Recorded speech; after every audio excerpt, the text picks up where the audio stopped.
또 하나 보면은 인차이나 전환의 시대, 세계의 한중 관계, 반중 감정이 돼도 전략적으로 접근을 해야 된다.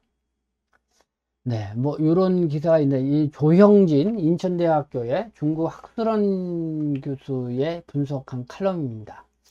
봅시다. 이 조형진 인천대학교 중국 학술원 교수.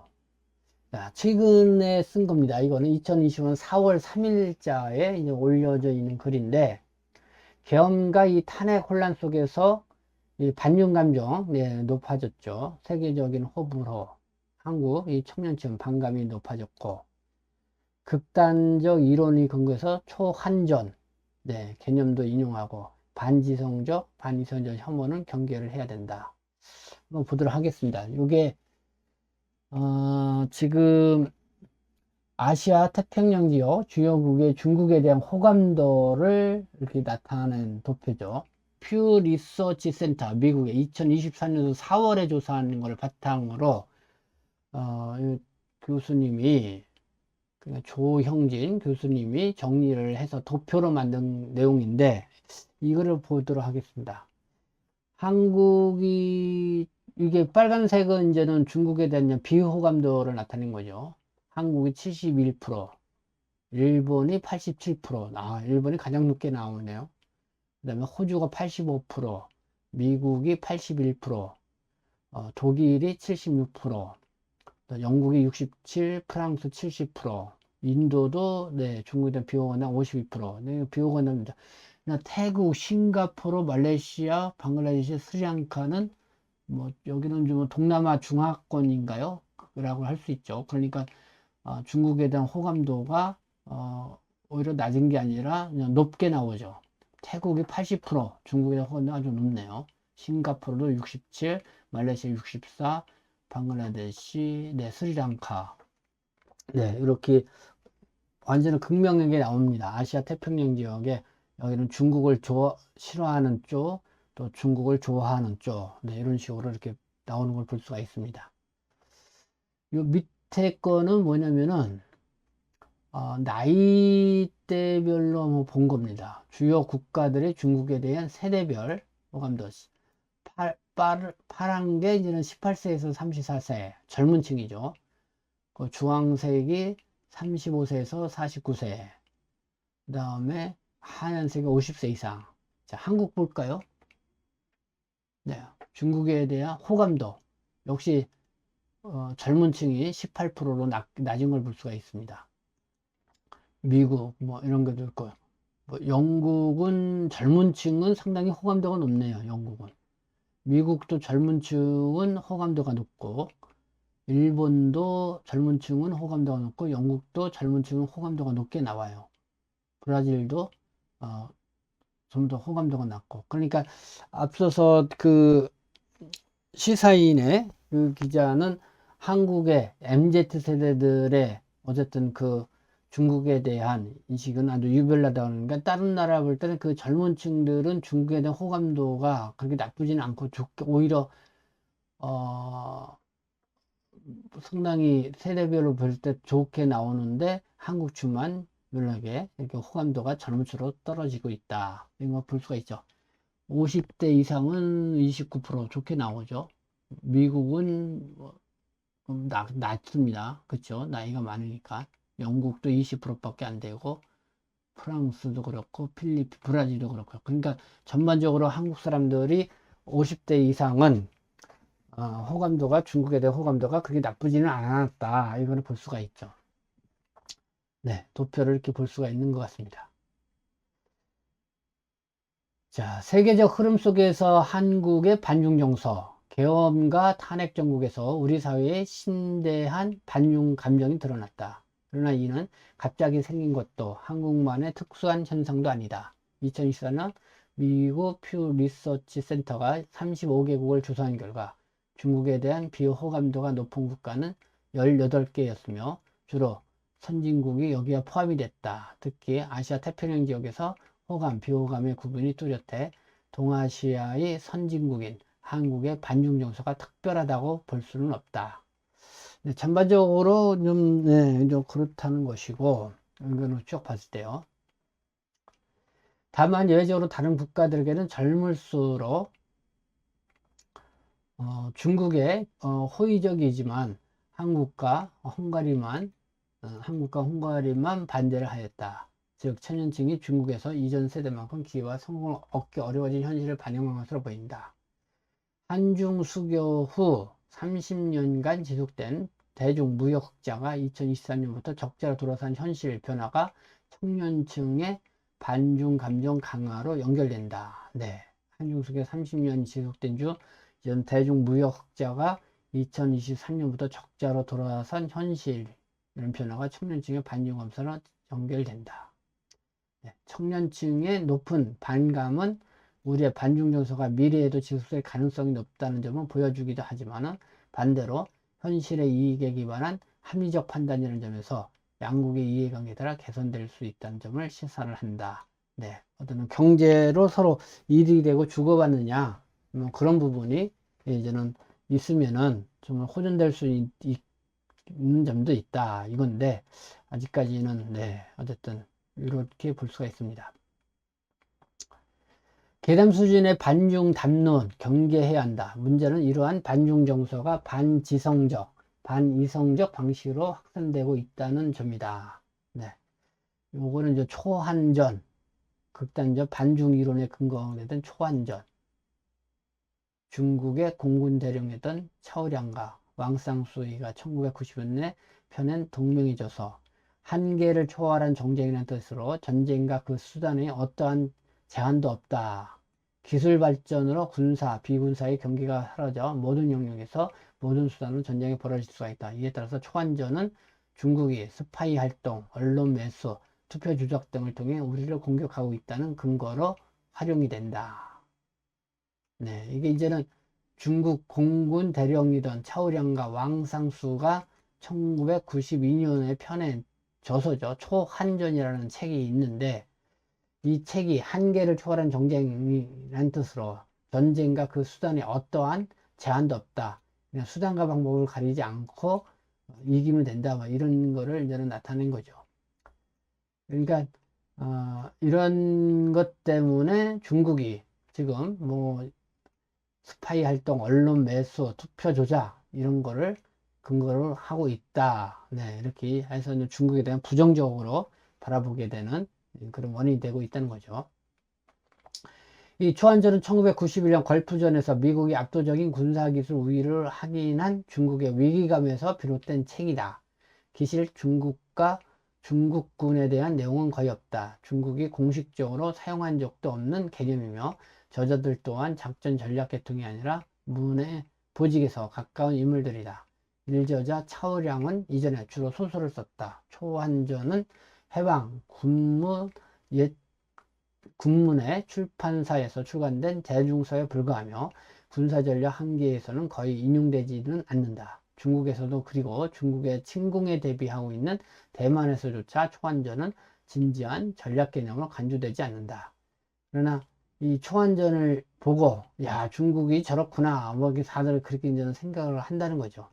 네, 중국에서는 그렇게 이거를 초안전 이 책은 그냥 이 차오량과 왕산수라는 사람이 뭐 심심해서 그냥 쓴 책이구나 이 정도로 생각을 하고 있는데 네 이거를 본 그 밖에 이제는 중국이 아니라 밖에 있는 사람들은 야 중국이 저런 거를 해서 예? 모든 것 전쟁과 수단에 제한도 없이 이렇게 하는구나. 그래서 지금 스파이 활동도 열심히 벌이고 있고 언론도 매수하려고 투표 조작, 선거, 부정선거도 하려고 하는 게 아니냐. 네, 그렇게 있는 생각을 하고 있다는 거죠. 음. 자, 비슷하게 이제 하이브리드 전쟁이라는 말을 많이 쓰죠. 하이브리드 전쟁. 중국만의 사악한 특성으로 보는 시각도 지나친 과정이다. 군사와 비군사를 넘나드는 전쟁 방식은 인류의 역사 이래 모든 국가들이 사용해온 보편적 방식이며 최첨단 기술과 정보 환경에 따라 진화하고 있을 뿐이다. 이러한 개념을 중국만의 위협으로 일반화하고 과장하는 것은 전략적 사고를 한다. 이게 초화전 책인 것 같습니다. 먼저. 네. 자, 이러면서 우리 조형진 인천대학교 중국학술원 조형진 교수님이 뭐 이런 말을 합니다. 저도 이거를 보고 상당히 공감대를 갖고 있는데, 이 반중 자체가 문제는 아니다. 감정에 전략적 접근이 필요하다. 대한민국의 안보와 번영, 국익을 얼마든지 전략적으로 반중을 선택할 수 있다. 그러나 감정적이고 무차별적인 반중은 중국이 아닌 우리를 분열시키고 파괴한다. 네. 우리를 분열시키고 파괴한다. 초안정 같은 개념에 기반하여 중국과의 상시적 전쟁이라는 논리가 내면화되면서 우리 사회를 전시상태로 몰아넣고 있다. 친중, 반중의 이분법적 사고가 퍼지고 공동체 구성원들이 서로를 적대시한다. 근거가 부족한 반중 논리는 국제사회에서도 정당성을 확보하기 어려워서 외교 역량을 약화시킨다. 중국을 상대하는 데에도 도움이 되지 않고 내부 신뢰를 붕괴시키고 사회적 자원을 소모시키는 점에서 결코 전략적이지 않다. 영국의 전쟁사학자 로렌스 프리드먼은 전략의 역사에서 전략의 목적은 상대를 단순히 무너뜨리는 것이 아니라 다양한 변수 속에서 균형을 추구함으로써 원하는 것을 얻는 것이라고 강조한다. 세상에는 고려해야 할 대상과 상황이 너무 많아서 공존과 공영이 이익이 되는 경우가 더 많다. 지나치게 한쪽만 적대하고 배제하는 전략은 오히려 더 손실을 넣을 수가 있다. 그러니까 국제 질서가 요동치고 미중 전략 경쟁이 격화되는 가운데 한국의 대중 정책, 중국에 대한 정책은 감정이 아니라 전략으로 접근해야 한다. 현실에서 드러난 반중 감정을 인정하되 그것이 장기적으로 국익을 훼손하지 않도록 다양한 위기적 수단을 준비하고 교류 협력을 강화해야 한다. 급변하는 국제 정세 속에서 대중국 정책은 어느 때보다도 전략적 사고를 요구하고 있다. 네, 인천대학교 중학술교는 재직 중에 있는 조형진 교수입니다. 조형진 교수. 네, 네 상당히 분석을 세밀하게 저기해서 우리가 이 반중 정서의 원인이 무엇이고 거기에 대해서 어떤 시각으로 바라보고 있는지 그리고 국제 한국인이 이 반중에 갖고 있는 수치로 이렇게 여론조사라든가 이런 거 봤을 때도 다른 나라하고도 비교해서 봤죠. 그래서 위에 50대 이상 세대들은 나라대로 양호한데 네, 이 젊은 층 특히 20, 30대들의 이 반중 정서가 유별나게 한국 쪽에서 높다 뭐 이런 부분. 그러니까 이런 부분을 우리가 이제 너무 감정에 치우쳐서 하는 게 아니라 우리 조영진 인천대 중국 학술원 교수 얘기는 우리가 이제는 전략적 접근이 필요하다. 중국이라서 그러지 않으면은 우리만의 있는 서로 이 분열을 일으킬 수가 있다. 그렇기 때문에 우리가 중국의 이제 중국 동포, 이 조선족 동포들이 지금 뭐 한국에도 뭐 많이 나와 있지만은 어쨌든 지금 한 100, 200만 가까이 되죠. 그리고 미국에도 우리 동포들이 한 250만. 그냥 미국에도 그 정도에 우리의 이제는 해외 동포가 있고 중국에도 200만 해외 동포가 있죠. 근데 우리가 미국에 있는 해외 동포에 대해서는 좀 저기 하지만 이 중국 동포에 대해서는 자꾸 우리의 동포를 인정하지 않으려고 하는 뭐 그런 정서들이 좀 뭐 점점 이렇게 커지고 있다. 그게 결국은 이 중국에 대한 그 반중 정서가 이 중국 동포에 대한 거부감 아니면 우리의 같은 그 동포를 인정하지 않으려고 하는 그런 분위기로 이렇게 휩쓸어가는 그런 거죠. 근데 그렇게 되면 결국은 우리끼리의 분열을 우리가 자초하고 마는 그런 상황이 된다. 이런 부분을 우리가 좀 생각을 해봐야 될 것 같습니다. 그래서 뭐 이런 부분에서 우리가 이 반중 정서를 어떻게 극복해 나갈 것인지 우리 이 주변에 같이 진지하게 좀 고민해 볼 필요가 있다.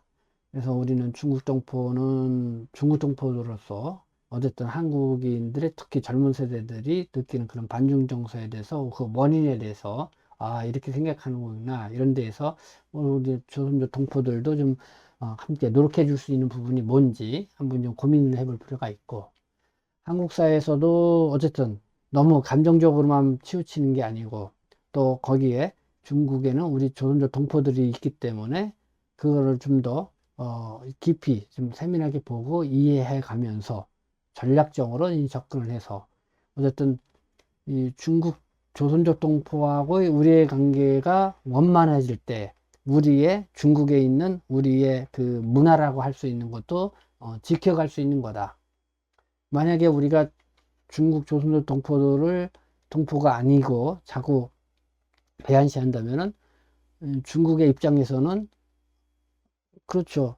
그냥 조선족의 문화는 우리의 문화다는 식으로 계속 이 주장해 나갈 수 있는 빌미를 결국은 내주고 마는 것이다. 그러면은 이렇게 전략적인 사고방식이 아닐 수가 있다는 것이죠. 네, 그런 측면에서 네, 마지막에 인천대학교의 중국학술원의 이 조형진 교수님이 네, 뭐 좋은 우리가 생각할 수 있는 또 나갈 방향을 제시해 주지 않았나 생각합니다. 네, 그래서 이와 관련돼서 이 반중정서와 이런 부분 우리가 좀 더 전략적으로 생각해 볼 가 있다. 중국 동포분들도 어쨌든 그렇고 또 우리 한국의 또 우리 국민들도 그냥 그렇지 않겠습니까? 다시 한번 생각을 해봐야 깊게 한번 함께 고민을 해봐야 할 그런 생각이라 생각합니다. 네, 지금까지 함께 네, 이렇게 김영하게 들어주셔서 감사합니다. 저는 동포색심 대표 현자 김영필이었습니다.